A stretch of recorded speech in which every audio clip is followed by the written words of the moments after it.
Good morning students. देखिए, weavers, iron smelters and factory owners, ये chapter हम start कर चुके थे। ओके, अब हम इसका आगे का देखते हैं। हमने ये सारे Indian textiles and the world market ये हमने देख लिया था। Indian textiles in Europe market ये ऑल्सो हम देख चुके थे। स्पिनिंग जेनी, ओके, ये हमने देख लिया था। वो वर द वीवर्स, वीवर्स कौन थे ऑल्सो हमने देखा था कि जिनके पास स्किल होती थी। मोमनीज वगैरह दक्षिण में उनको क्या कहते थे, साउथ में वेस्ट में, ठीक है, वेस्ट वगैरह में वो क्या कहते थे। ओरांग कौन थे, a Persian term of a warehouse था। The decline of the Indian textiles हमने देख लिया था कि कैसे इंडियन टेक्सटाइल्स का डिक्लाइन हुआ 19th सेंचुरी में। अब हम देखेंगे कॉटन मिल्स कम अप, कि जो कॉटन मिल्स है वो कहाँ स्टेब्लिश की गई, कब की गई। ओके, चलिए तो let us start. The first cotton mill in India वो सेटअप एज अ स्पिनिंग मिल,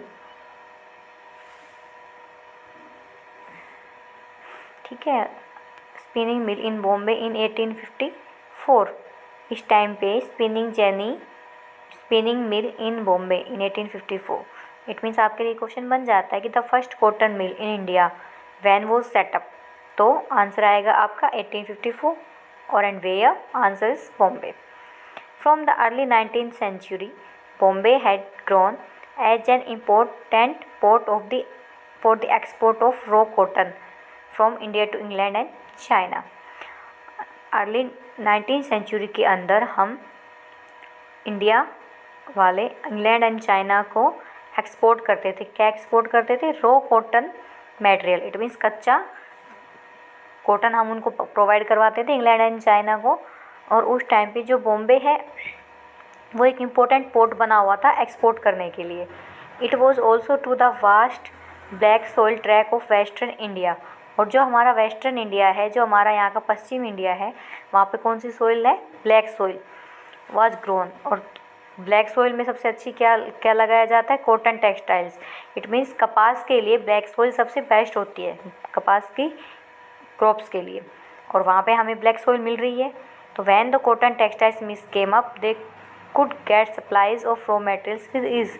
तो आसानी से हम कॉटन टेक्सटाइल्स मिल्स को हमने केम अप हम लेके आए, ठीक है, और सप्लाई किया हमने रॉ मटेरियल को इंग्लैंड एंड चाइना को बहुत ही लार्ज स्केल पे।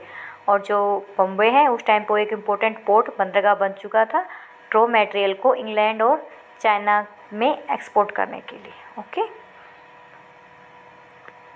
आगे देखिए, smelting, the process of obtaining a metal from rock और soil by heating it to a very high temperature. Smelting क्या होता है? किसी चीज़ को स्मेल करना। इट मीन्स उसको गलाना, प्रगलन करना, उसको गला देना। तो ये rock by heating of a very high temperature. कैसे गलाएंगे हम उसको? वेरी हाई टेम्परेचर पे करेंगे। जैसे आप देखते हो घरों में हनी है, वो सर्दियों में फ्रीज हो जाता है, तो देन आप उसको हीटअप करते हो तो वो में मेल्ट हो जाता है, तो दैट्स मेल्टिंग। ओके, बाय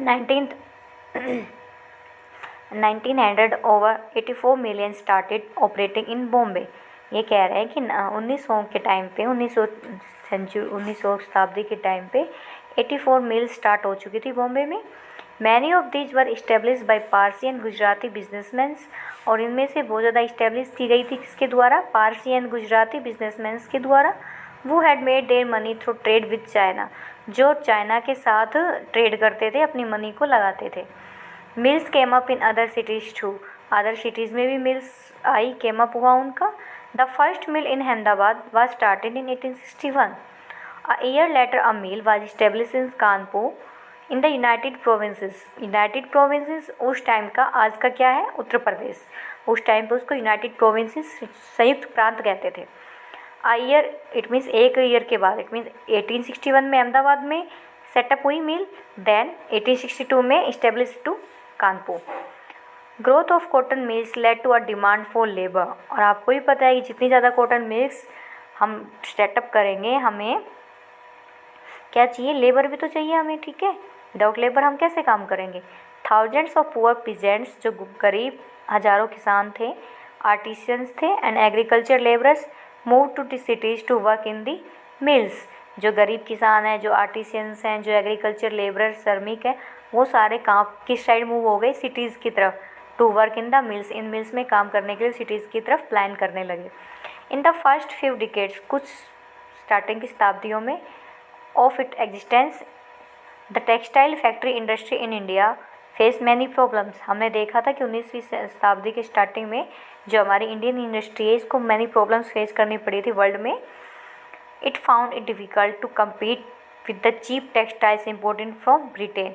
सबसे मेन बात है और सबसे फर्स्ट हमारे क्या थी, कंपटीशन क्या था हमारा, ये था कि जो ब्रिटेन है जहाँ से जो चीप कपड़ा आ रहा है, मीन जो सस्ता कपड़ा आ रहा था उसके साथ हम कंपटीशन करना था हमें, विद द चीप टेक्सटाइल, सस्ते टेक्सटाइल्स के साथ जो हम ब्रिटेन से आयात कर रहे थे, इंपोर्ट करते थे, उससे के साथ कंपटीशन था।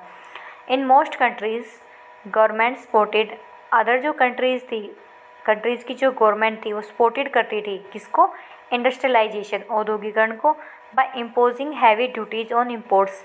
हमने देखा था कि ब्रिटेन ने भी क्या किया था कि इंडियन टेक्सटाइल्स जो आ रही थी अपने देश में ब्रिटेन में, तो ब्रिटेन की गवर्नमेंट ने क्या किया कि उनके ऊपर हायर ड्यूटीज़ लगा दी थी, उनको फिर लास्ट में इंपोर्ट ही बैन कर दिया कि इंडिया से कोई कॉटन टेक्सटाइल्स नहीं आएंगी, कोई कॉटन का कपड़ा हम नहीं लेके आएंगे, क्योंकि उन्होंने क्या किया था ब्रिटेन की गवर्नमेंट ने अपने लोगों की सेफ्टी के लिए, अपने लोगों की सिक्योरिटी के लिए हैवी ड्यूटीज़ लगा दी थी इंपोर्ट्स के ऊपर, हमने देखा था। और अदर कंट्रीज़ भी ऐसा ही कर रही थी। इट मीन्स वो अपने लोकल इंडस्ट्री को वो लोग सेटअप कर रहे थे, अपने लोकल इंडस्ट्री को इंक्रीज़ कर रहे थे, गवर्नमेंट उनको अपने लोकल इंडस्ट्रीज़ को, अपने पीपल्स को सपोर्ट कर रही थी, अदर कंट्री के पीपल्स को नहीं। This eliminated competition and protective infant industries, इससे क्या हुआ कि जो कंपटीशन है वो काफ़ी एलिमिनेटेड हो गया और प्रोटेक्ट इन्फेंट इंडस्ट्रीज़, और वहाँ की जो सरकार है इन्फेंट इंडस्ट्रीज, इस मीन जो अभी नई नई डेवलप हुई हैं, ठीक है, वहाँ की गवर्नमेंट उनके लिए प्रोटेक्ट कर रही थी। The colonial government in India, colonial government in India it means Britain, it means क्योंकि हम उनके उपनिवेश थे तो औपनिवेशिक सरकार कौन होगी, ब्रिटेन।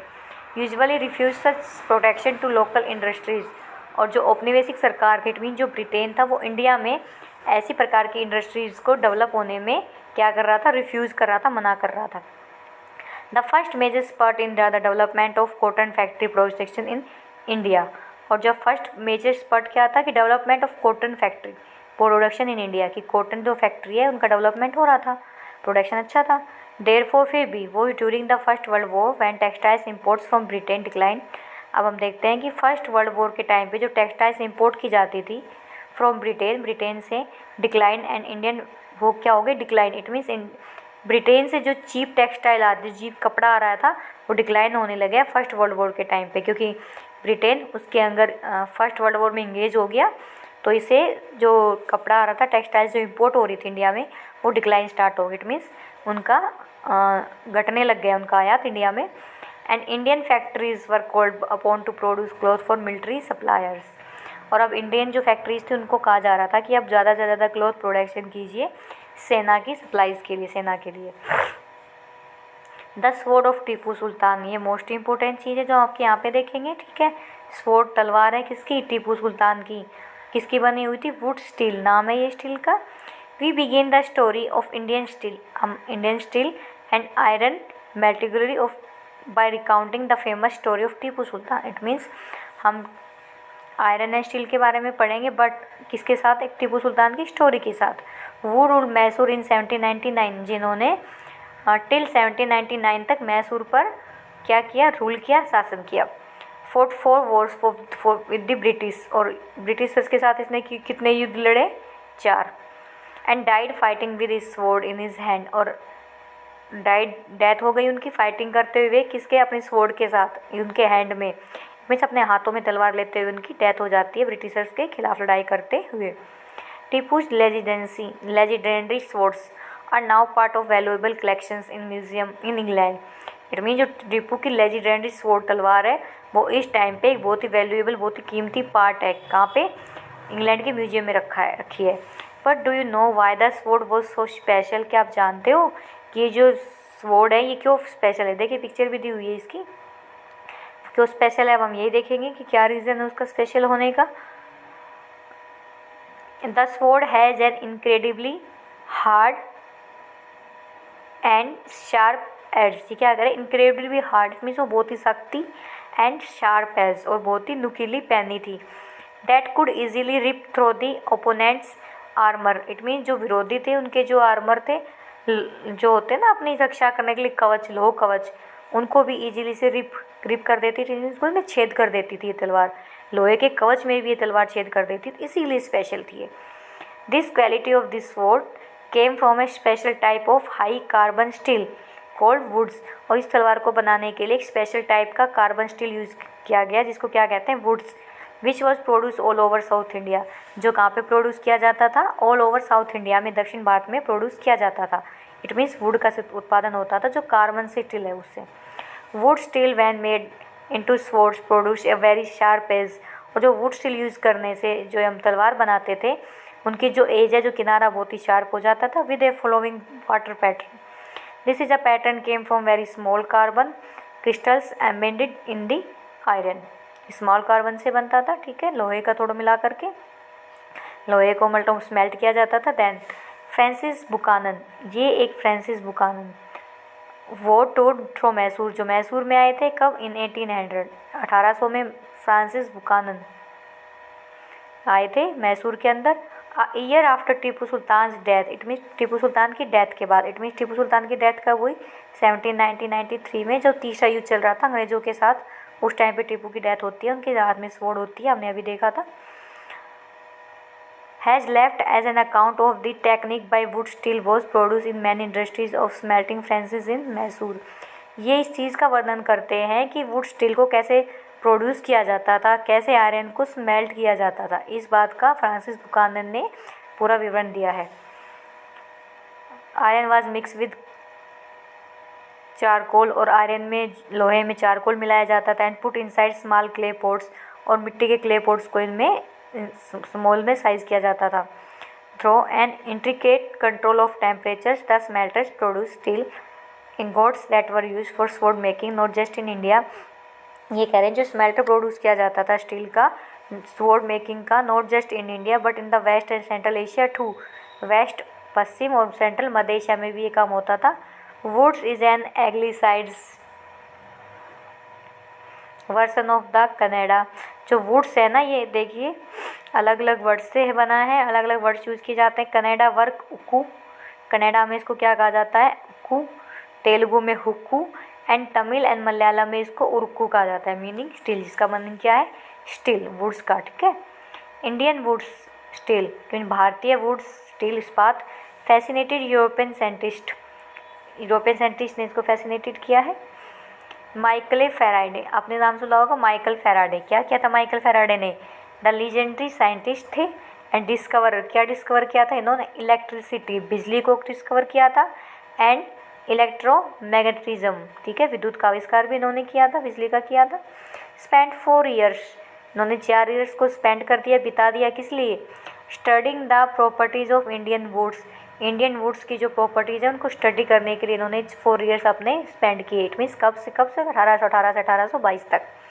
हाउएवर, फिर भी the wood steel making process, कि जो वुड स्टील मेकिंग की जो प्रक्रिया है, जो प्रोसेस है, विच वॉज सो वाइडली, जो बहुत ही ब्रॉड लेवल पे है, नॉन इन साउथ इंडिया, इसको साउथ इंडिया में कहा जाता है, was completely lost by the mid 19th century. It means mid 19th century के टाइम पे जो वुड स्टील मेकिंग प्रोसेस है वो बहुत ही डिक्लाइन हो जाती है साउथ इंडिया में।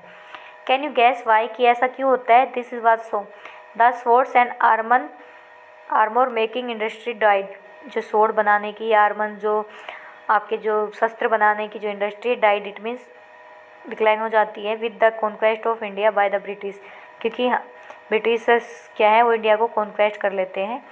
And imports of iron and steel from England, और ये क्या करते हैं, इंग्लैंड से इंपोर्ट कर देते हैं आयरन एंड स्टील को इंडिया में।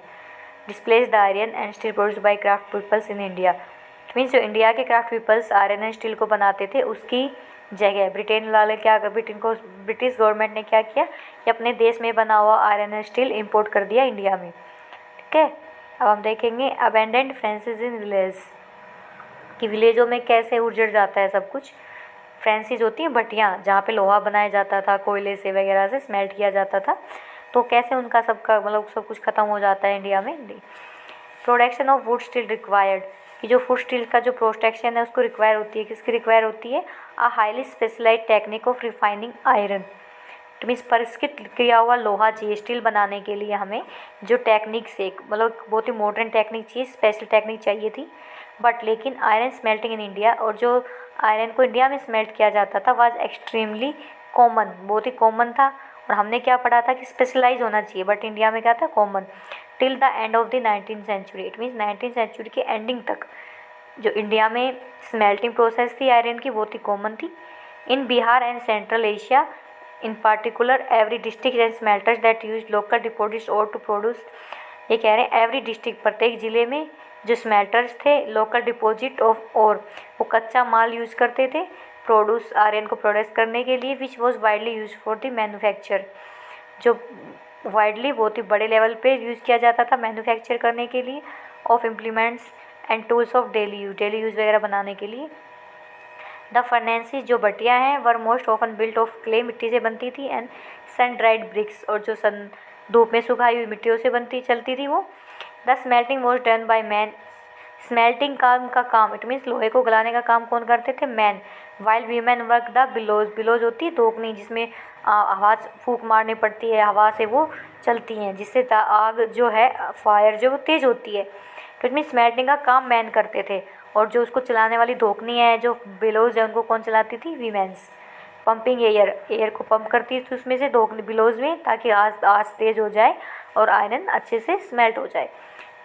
That kept the charcoal burning, जिससे कि चारकोल क्या करे, बर्न करे, जले, तभी तो लोहा स्मेल्ट होगा। Bye the late 19th century की बात हो रही है कि लेट 19th सेंचुरी में हाउ एवर फिर भी इट मीन्स उस टाइम के ये था, the craft of iron smelting was in decline, कि जो आयरन को स्मेल्टिंग का क्राफ्ट था वो डिक्लाइन होता जा रहा था 19th सेंचुरी में, लेट 19th सेंचुरी में। इन मोस्ट विलेजेस, ज़्यादातर विलेजेस में फर्नेंसिस फेल इनटू डिसयूज़, जो फर्नेंसिस है वो डिसयूज़ हो रहे थे, इट मीन्स उनका यूज़ नहीं हो रहा था। And the amount of iron products was came down. Why was this, तो ऐसा क्यों हुआ? वन रीज़न, एक रीज़न ये है, was the new forest laws. हमने फॉरेस्ट लॉज पढ़ा था कि ब्रिटिशर्स ने एक नया फॉरेस्ट लॉ लगा दिया था।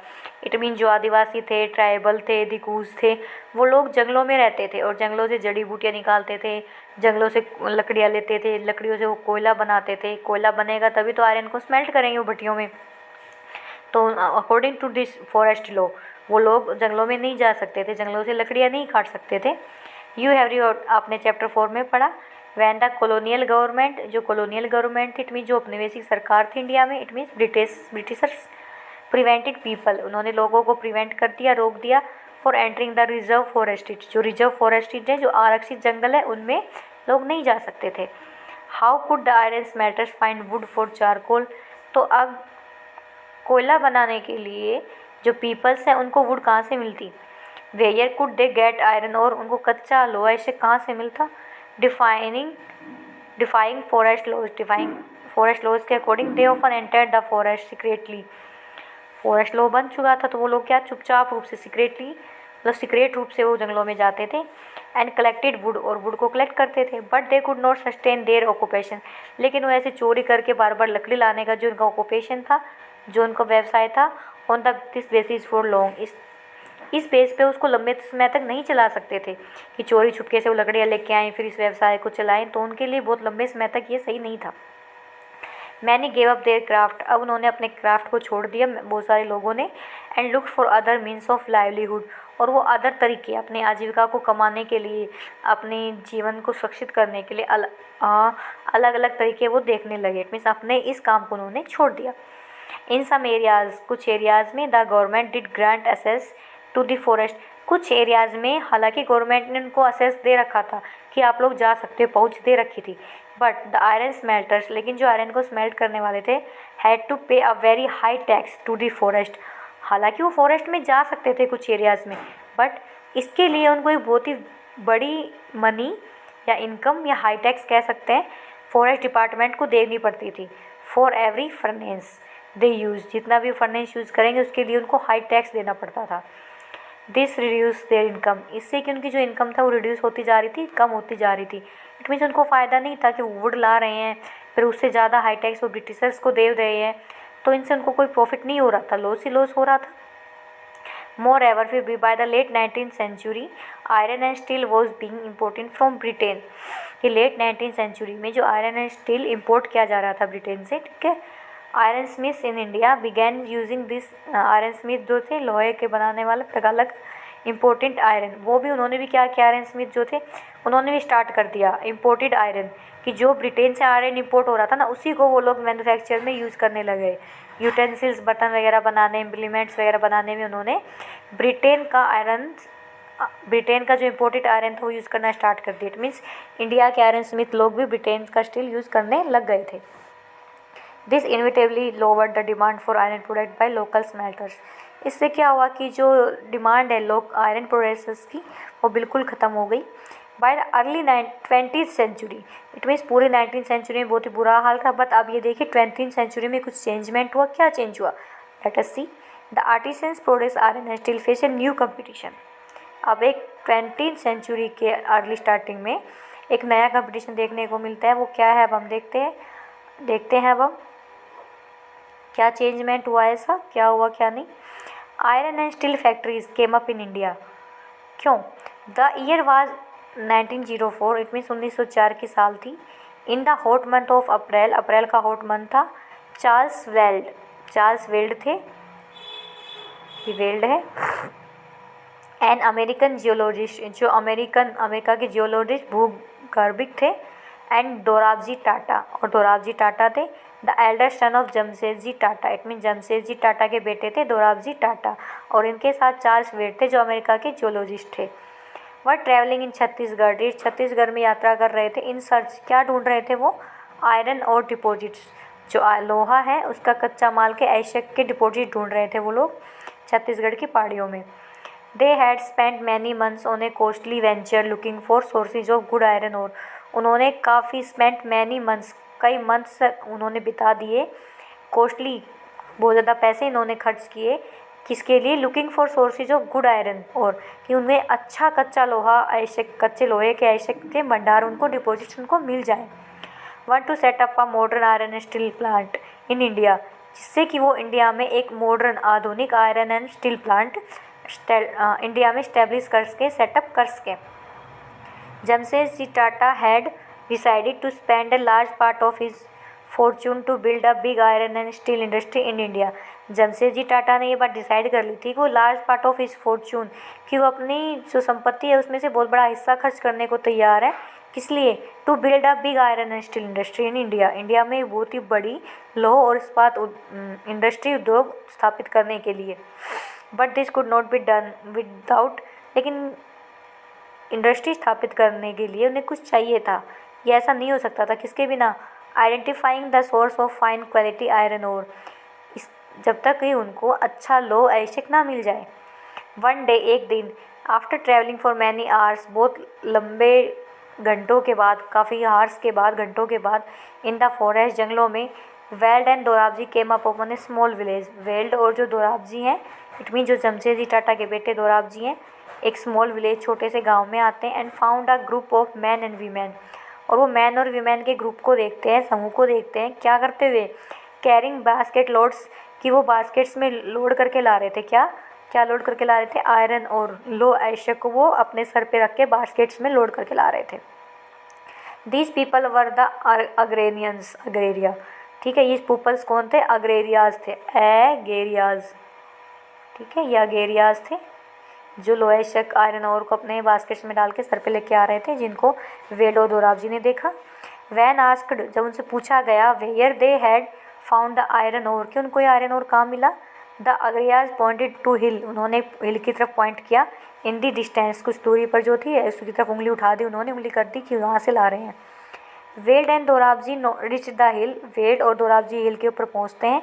After an exciting track through dense forest, घने जंगलों में से गुजरते हुए वो, ऑन एक्सप्लोरिंग द हिल, वो हिल को देखते हैं। जब डिक्लेयर, जो जूलॉजिस्ट थे वे वो डिक्लेयर कर देते हैं that they had at last found what they had been looking for, कि उनको वो मिल गया है जो वो, जिसके लिए वो लुकिंग फॉर, इट मीन जितने दिनों से वो ट्रैवल कर रहे थे, घूम रहे थे, वो चीज़ अब उनको फाउंड हो गई है, मिल गई है। ये है रजारा हिल्स, आपको इन हिल्स का नाम याद होना चाहिए, Rajhara hills had one of the finest iron on the world, पूरे संसार में रजारा हिल्स फाइनेस्ट ओर्स के लिए फेमस है। आंसर बन सकता है रजारा हिल्स कहाँ है, तो अभी हमने देखा था ये लोग कहाँ घूम रहे थे, छत्तीसगढ़ में। तो रजारा हिल्स कहाँ पे है, छत्तीसगढ़ में। But there was a problem, लेकिन एक प्रॉब्लम थी। हमें कोई भी इंडस्ट्री स्थापित करने के लिए हमने देखा था क्या चाहिए, कैपिटल चाहिए, लेबर चाहिए, इलेक्ट्रिसिटी चाहिए, ट्रांसपोर्ट चाहिए, और एक चीज़ और थी कि लैंड चाहिए, और एक और था कि वाटर। तो यहाँ पे वाटर की देखेंगे। This region was dry, Chhattisgarh region जो ड्राई था, and water necessary for running the factory, और कोई भी फैक्ट्री रनिंग करने के लिए हमें वाटर तो बहुत ज़रूरी है। Was not to be found nearby, लेकिन रजारा हिल्स के आसपास कहीं वाटर दिखाई नहीं दे रहा था। The Tatas had to continue their search, अब टाटाज ने अपनी सर्च को कंटिन्यू रखा, किस लिए, for a more suitable place to set up their factory, अपनी फैक्ट्री को सेटअप करने के लिए कोई अच्छा सा जगह उनको मिल जाए, अच्छी सी जगह पे वो सेटअप करेंगे जहाँ इलेक्ट्रिसिटी भी हो, पानी भी हो, सब कुछ हो। However, फिर भी the Agarias help in the discovery of a source of iron ore that would later supply the Bhilai steel plant.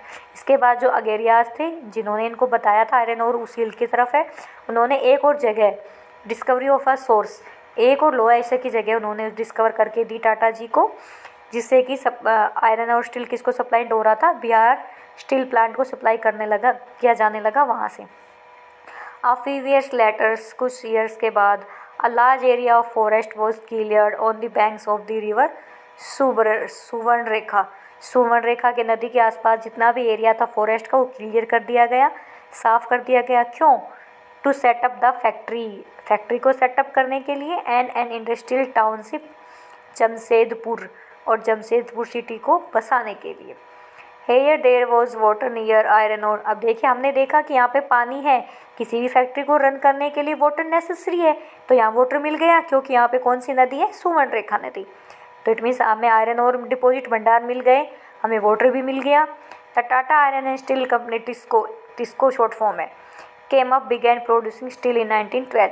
It means इसकी स्थापना तो 1907 में हुई थी। Tata iron and steel company की स्थापना कब हुई, फॉर्म कमीशन कब हुई, 1907 में, और उसने स्टील का प्रोडक्शन कब स्टार्ट किया, 1912 में। TISCO was set up at an opportune time, TISCO है वो बहुत ही अच्छे समय पे सेटअप हुई। क्यों, ऐसा क्या हुआ, देखते हैं। All through the late 19th century, late 19th century में India was importing steel that was manufacturing in England, India में जो इम्पोर्टिंग स्टील था इंग्लैंड से वो मैन्युफैक्चर हो रहा था। Expansion of the railway in India, India के अंदर जो रेलवेज है उनका प्रसार हो रहा था क्योंकि फर्स्ट वर्ल्ड वॉर चल रहा था। अस्त्र शस्त्र ले जाने के लिए, सैनिकों को ले जाने के लिए रेलवे का एक्सपेंड होना ज़रूरी था, बिकॉज इंडिया से ब्रिटेन वाले सैनिक ले जा रहे थे, अस्त्र शस्त्र ले जाना था, तो उन्होंने क्या किया, रेलवेज को एक्सपेंड किया। Had provided a huge market for rails, इससे हमें एक रेल्स का ह्यूज मार्केट मिला। अब रेल्स ऐसे थोड़ी ना बनेंगे, रेल के डिब्बे भी बनाने होते हैं, रेल के टायर भी बनाने होते हैं, रेल की पटरियाँ भी बनानी पड़ती हैं। अब ये काम तो पटरियाँ वटरियाँ बनानी पड़ती हैं, डब्बे वब्बे, ये काम तो आयरन स्टील इंडस्ट्री करेगी। दैट ब्रिटेन प्रोड्यूस्ड, ठीक है, फॉर अ लॉन्ग वाइल, कुछ लंबे समय के बाद British experts in the Indian railways were unwilling to believe that good quality steel could be produce in India. जो ब्रिटिशर्स के जो एक्सपर्ट लोग थे उन्होंने बिलीव ही नहीं किया इस बात पे, विश ही नहीं किया, और अनविलिंग, उनकी इच्छा भी नहीं थी ये बिलीव करने की कि गुड क्वालिटी स्टील, की अच्छी क्वालिटी वाला स्टील प्रोड्यूस किया जा सकता है इंडिया के अंदर। बाय द टाइम टिस्को वो setup the situation was changing, लेकिन जैसे ही टिस्को की स्थापना हुई 1907 में सिचुएशन चेंज हो गई। In 1914 the first world war broke out, 1914 में फर्स्ट वर्ल्ड वॉर हुआ। Steel producers Britain now had to meet the demands of war in Europe. अब ब्रिटेन जो स्टील हमारे इंडिया में एक्सपोर्ट कर रहा था, ठीक है, चीप क्वालिटी पे, अब फर्स्ट वर्ल्ड वॉर स्टार्ट हो गया, ब्रिटेन ऑल्सो उसमें पार्टिसिपेट कर रहा था, तो ब्रिटेन ने अपना जो स्टील है वो वॉर की डिमांड को कंप्लीट करने के लिए वो यूरोप में देने लग गया। अब यूरोप में वो स्टील भेज रहा है, इट मीन्स इंडिया में जो स्टील आ रहा था उसकी डिमांड या जो उसका इम्पोर्ट है वो बिल्कुल डिक्लाइन हो जाएगा। So imports of British steel into India decline dramatically, तो जो ब्रिटिश स्टील था इंडिया में जो इम्पोर्ट हो रहा था वो डिक्लाइन होने लग गया, बिकॉज क्योंकि ब्रिटिशर्स जो है अपना स्टील यूरोप में देने लग गए वॉर की वजह से। And the Indian railways turn to TISCO for supply of rails और रेल्स के लिए जो कुछ बनाना था वो इंडियन रेलवे उनके ऊपर टिस्को के ऊपर डिपेंड हो गई कि टिस्को हमें प्रोवाइड करवाएगा, टिस्को बनाएगा। As the war dragged on the several years और वार कई सालों तक, आपको पता 4 साल चला था, 1914 से 1918 फर्स्ट वर्ल्ड वॉर चलता है। To produce shells and carriage wheels for the war, जो टिस्को प्रोड्यूस कर रहा था सेल्स को एंड कैरेज व्हील्स, ट्रेनों के जो व्हील्स हैं उनको बना रहा था वार के टाइम पे। बाय 1919 में the colonial government, it mean जो ब्रिटिश गवर्नमेंट है, was buying 90% of the steel manufacture by TISCO. TISCO जो स्टील मैन्युफैक्चर कर रहा था, जो बना रहा था, उसका 90% तो कॉलोनियल गवर्नमेंट ही परचेज कर लेती थी, इट मीन्स ब्रिटिशर्स ही खरीद लेते थे। Over time TISCO became the biggest steel industry within the world British empire, और उस टाइम पे जो टिस्को है सबसे बड़ी स्टील इंडस्ट्री बन गई थी ब्रिटिश एम्पायर में, ब्रिटिश साम्राज्य के अंदर में। In the case of iron and steel, as the case of cotton textiles, हमने देखा आयरन एंड स्टील, हमने देखा कॉटन टेक्सटाइल्स। इंडस्ट्रियल एक्सपेंशन, जो औद्योगिक का एक्सपेंशन हो रहा था, जो प्रसार हो रहा था, occurred only when British imports into India decline, ये इंपोर्ट किया जा रहा था इंडिया में और डिक्लाइन होने लगा। And the markets for Indian industrial goods increase, और जो इंडियन गुड इंक्रीज होने लगी इनकी markets. This happen during the first world war, और ये सब फर्स्ट वर्ल्ड वॉर में हुआ। एंड आफ्टर, उसके बाद हुआ। एज द नेशनलिस्ट मूवमेंट, और जो राष्ट्रीय मूवमेंट्स हैं हमारे आंदोलन थे, वो डेवलप हुए। हमने देखा कब, इसके बाद तो महात्मा गांधी जी आ जाते हैं 1909 में जनवरी में, तो उसके बाद तो आंदोलन ही आंदोलन चलते हैं, ठीक है ना। कभी सविनय अवज्ञा चंपारण, खेड़ा, सविनय अवज्ञा आंदोलन, असहयोग आंदोलन, भारत छोड़ो आंदोलन, तो मूवमेंट्स चलते हैं। And the industrial class become stronger, और जो हमारी इंडस्ट्रियल क्लास है, जो औद्योगिक क्लास है, वो स्ट्रॉन्ग हो जाती है। The demand for government protection, और गवर्नमेंट से डिमांड की जाती है कि आप हमारे इंडस्ट्रीज़ को प्रोटेक्ट करें, बिकेम लाउडर, बहुत ज़्यादा हो जाती है। Struggle to retain its control over India, struggle किया जाता है इसके ऊपर कंट्रोल करने के लिए पूरे इंडिया में। द ब्रिटिश गवर्नमेंट, और जो ब्रिटिश गवर्नमेंट है, had to concede many of these demands in the last decades of colonial rule, औपनिवेशिक शासन के लास्ट ईयर्स में ब्रिटिश काफ़ी डिमांड्स को मान लेते हैं। Okay, thank you children's.